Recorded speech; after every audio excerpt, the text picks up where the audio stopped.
I'll walk you through the Tools Options menu. So navigate to Tools, come down to Options. This is essentially the edit preferences for CPRS. As you see, there are a number of tabs across the top: General, Notifications, List Teams, etc. There are a few different options here that we'll point out which will be useful to you. Starting with the General tab, the date range for results is displayed here. For our lab test, this defaults to 30 days of inpatient, 365 days of outpatient. It doesn't take too long to load up lab results, so essentially if you wanted to increase these, you could. No real reason to decrease them. Under appointments and visits, so this is under the cover sheet, the area in the bottom right. This is saying we will show appointments going back 730 days before today and 730 days into the future. This is the default setting, as you see here. If you wanted to adjust it, you can, but that's that setting. Next, we have our notifications area. So this is under the File Select New Patient menu, which we can show you in just a minute. The items that are checked off are everything that will come back as a notification for you. As a note, for inpatients, we should scroll down and make sure we have checked off medications expiring inpatient.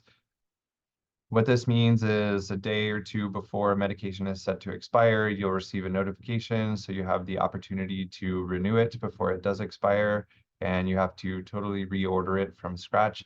This is particularly useful because narcotics and IV medications will expire at 7 days, and often we may have patients who require those for longer. So unless you had this setting turned on, you wouldn't know. You'd have to wait for someone to tell you that that medication is expired, unless you're keeping track of it specifically.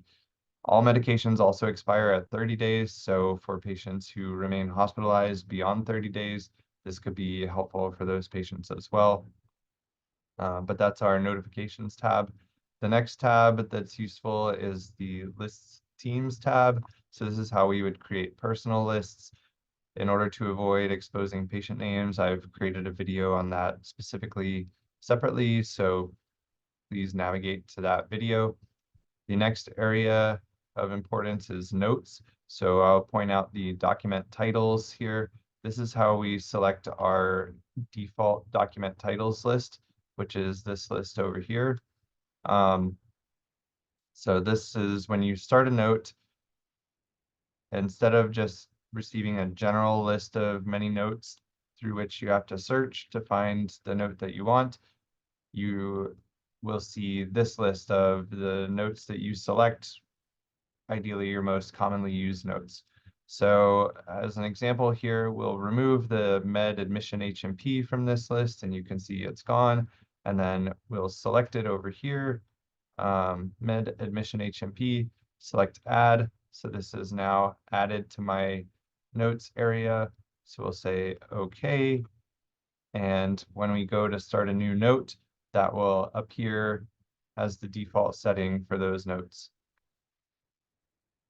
You can select settings for other things such as reports or the color of copy and pasted text if you like.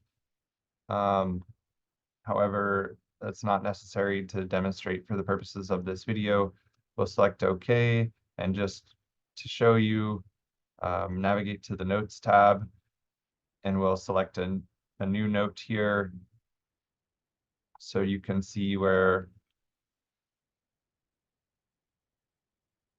that opens. Create an inpatient designation. So here you can see are all of the notes, including the med admission HMP, which we were just considering. That's where all of those will populate to. So that is an overview of the Tools Options menu.